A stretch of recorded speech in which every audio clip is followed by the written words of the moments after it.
If you focus on the hurt, you will continue to suffer. If you focus on the lesson, you will continue to grow. I'm not sure who this one is by. I got it from one of those Buddha Instagram pages. So maybe it was quoted by Buddha or whichever Buddha himself. But I'll read it again. If you focus on the hurt, you will continue to suffer. If you focus on the lesson, you will continue to grow. Ooh, that's deep. It's quite simple, I know. Yeah, if you think about the hurt, you're gonna suffer, and if you think about the lessons, you're gonna grow. Of course, it's listen. It's of course it's simple and straightforward. But I tell you, there's so many simple things you can tell a man, and they will still not understand it. Because first, they need a bit of perspective, and they need a bit of guidance with such simple words. This quote talks about what you decide, what a person decides to work with in their mind, to play with in their mind, to process. It's almost like the idea of happy thoughts or positive thinking versus negative thoughts, negative thinking. When you think of the hurt and you concentrate on hurt, pain, what went wrong, man, that becomes your reality. What you decide to consciously and continually think about, it becomes what gets painted all around you. Our consciousness and the way we react with the outside world, it's a little complicated. But some of us out there understand. Actually, a lot of us out there understand that whatever you decide to engage with in here in your mind, it starts to reflect out and project out into your experience of reality. If you're in pain and in hurt, and you focus on the bad, negative feelings, like the feelings and the ideas that things aren't good, you will find it harder to see the outside world as good, because you're in a state of pain. If you are extremely happy and elated, and that's what your engaging thoughts are all the time, and you look out in the world, you can't help but see the world in a better light. You can't help but feel good about everything that's around you. Even the things that aren't so great, you just look at it and be like, you know what? Look at that book. I bet that's an amazing book. Or look at that tree. Oh, it's growing so well. It's hard to explain, but whatever we decide to, whatever mindset we decide to engage in, it starts to paint our reality. That's pretty much what this quote is saying. A lot of people, they find it hard to get a good grasp of what their reality could be, because in a sense, the outside world, it's just whatever it is. It's not good or bad. That's what people need to people need to try to see things from that perspective, that nothing out there is truly good or bad, but it is our minds that can paint everything as good or bad or right or wrong. In a situation, a farmer could see rain as an absolutely beautiful thing, because now his crops will, be aggregated. No, what's that word? They'll be watered. His crops will be watered. But when rain continues over and over and over again, then that farmer can start to see like, oh wow, this is bad for my crops. That soil is going to be flooded, too much water, and my harvest is going to rot. It all depends on the situation and what's fitting for the situation.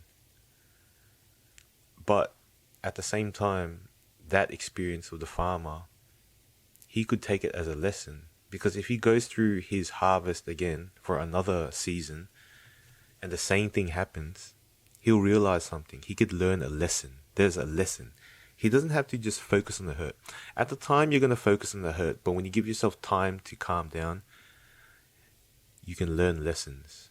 That's also what this quote is saying. But I'll go back to the example. If he goes through another season and the same thing happens, the farmer can learn something. It's not that he's a bad farmer. He will grow as a farmer through that experience by realizing this is not the place to plant my crop or my harvest. It's too wet. My whatever it was I was growing is not suited for wet climates or wet seasons. I should grow something else like rice or something, not just regular ass wheat or something, or potatoes. You gotta grow what suits your environment. See, experiences can be painful, but if you have the courage to bear the burden, there will be a lesson, and then you can learn so much more. But that's a very specific example. In a sense, when we think of hurt, and for example, like just instant instances of pain, of course, our first reaction as humans is to scare off whatever the threat is, or suddenly react in aggression. Because that reaction of aggression, some people out there, they think, when someone gets hurt or someone gets offended, like for example, someone offends me, in that instance, in that moment, in that split second, I will react. And if you call me a bad person for reacting in that instance because I got angry all of a sudden, you have a lot to learn about life. I am literally reacting in a way to protect myself. Anger. Show everyone, yo, get away. I'm in a heated state of mind to protect myself. And to call a person who had just been abused, whether it be verbally, physically, and all that, in that split second, call them bad for standing up for themselves, because you're not used to people that stand up for themselves. You're used to people that receive punishment and die off. You have a lot to learn about life and the power to keep alive. But of course, in instances of instant pain or assault, whether it be physical, spiritual, mental, whatever, there's going to be that first reaction of protection. But then after a while, whether it be a few minutes, few seconds, sometimes some people need an hour, a person can calm down. They can be placed in a situation that will calm them down. In heated moments, it's always best to find that place of calm. When you're more experienced with hard and intense situations, you will eventually grow, or you can eventually grow the skill to remain calm in the heat of the moment. But that skill is not blessed for all people. There are the select few that eventually develop that skill. But either way, when things get tough, it's best to position everyone in a place of calm, in a state of calm.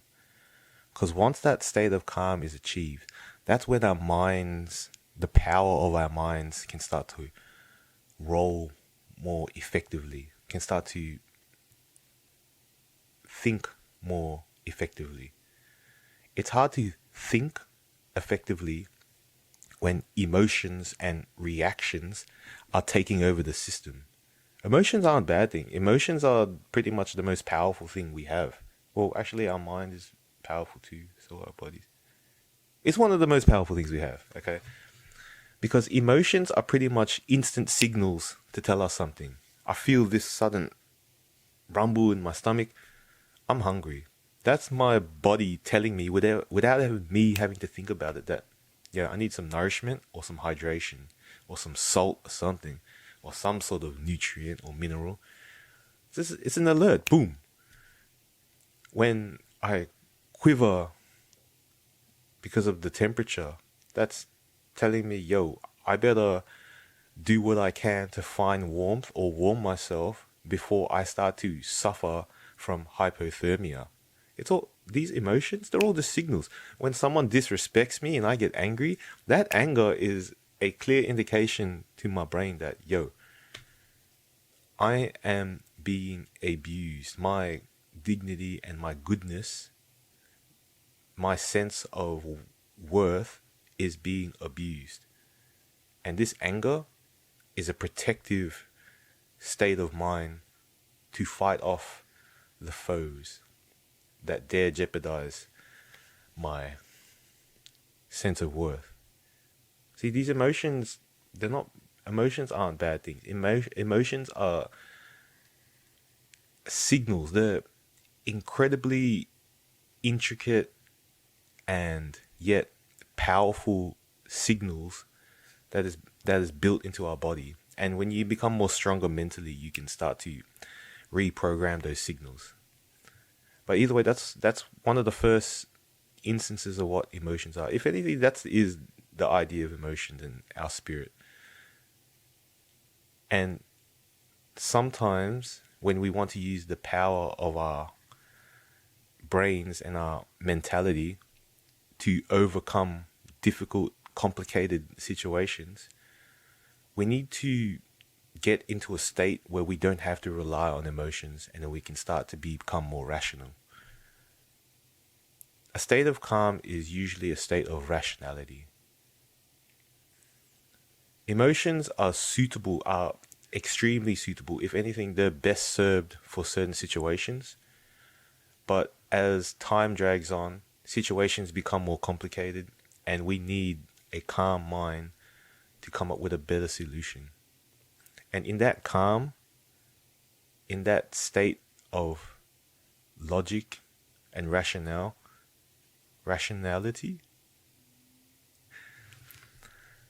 that's when we can perceive the lesson to learn. And when we learn that lesson, that is the opportunity for growth. Lessons are opportunities for growth, for upgrading our knowledge, our skills, our reactions. We can reprogram our reactions to something better. That is what lessons allow us to do. But it's hard to grasp a lesson if we never find that state of calm or rationale. Because sadly, sometimes it's good to get a lesson in a very emotional state, but most of the time, it doesn't teach us the lesson as best as it could be learned. Because the rational mind knows how to process it perfectly into our mind for the appropriate situation. And then, of course, after the lesson, after the theory, then we need more experience. But that's another topic. That's a different discussion. at least we get that first bit, which is the lesson of theory or the lesson of experience. Practice and further implementation, of course, gives us mastery. And like I said, that's another lesson that we can touch on another time. But right now we're talking about focusing on the hurt or the calm. Sadly, a lot of people, they don't understand that the thoughts they engage in constantly, it truly affects their world.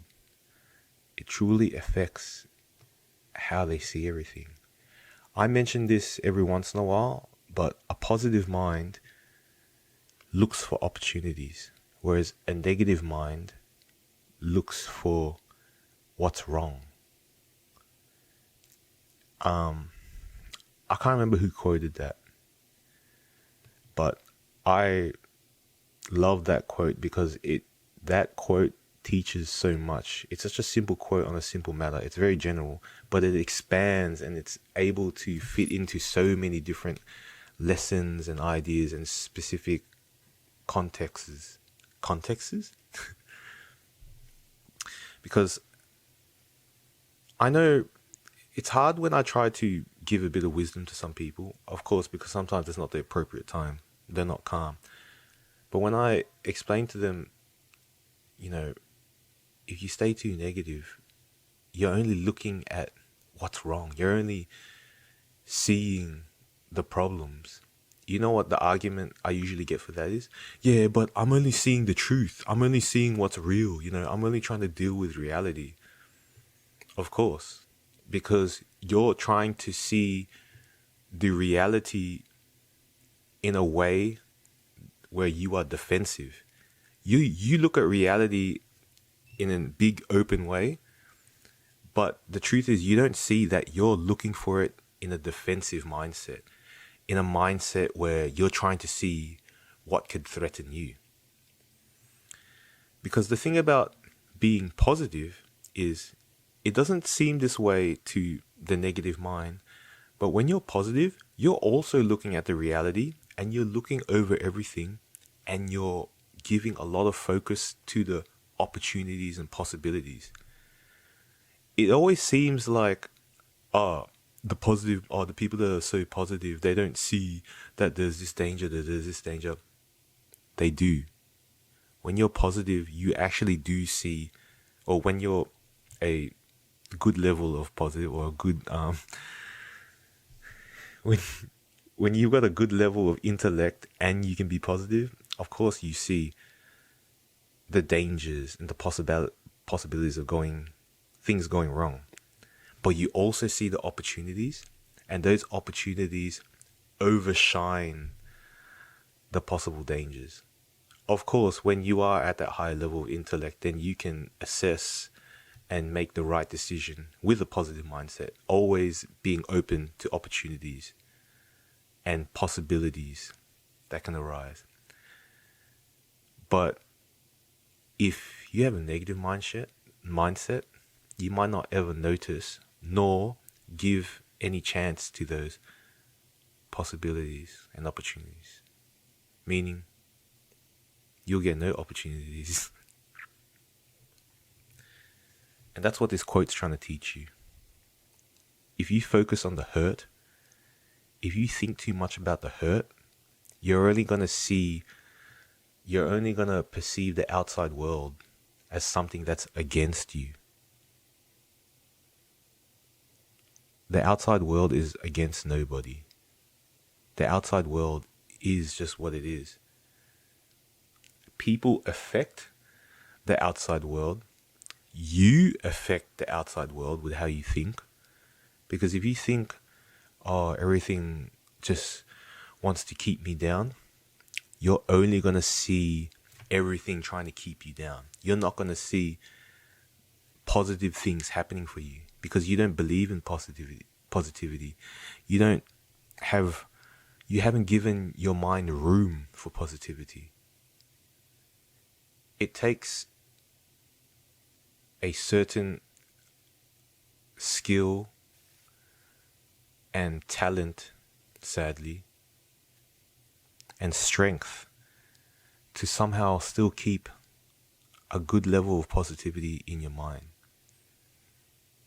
The best of us can see both positive and negative, because that's when you make the wise decisions. The one who lives in fear and only looks at negative things and ways to stay out of danger, they're not exactly the wisest. They're just the best at hiding. But are they the best for growth? How can they grow when all they want to do is retreat and hide, never plant their roots down and find the stairway to heaven? The stairway is always there. It's always before us. There's millions of stairways to heaven in front of us all the time. It's just too bad that a lot of us have lost the technique, the skill to actually see all of it. It's all around us. The snakes and ladders, they're all around us. But for some reason, people only notice the snakes. Snakes aren't a bad thing, by the way. But, Snakes and Ladders, the board game.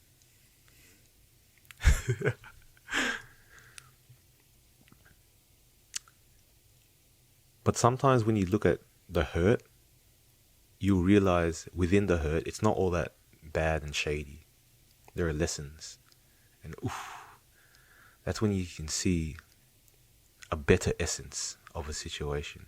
That's when you can see light and gold. That's when you turn a snake into a ladder. And people, please don't do that. That's like animal cruelty, getting a snake and like forming it into some shape that you want to use. Like that's horrible. Don't do that to any animal. Don't do that to any person.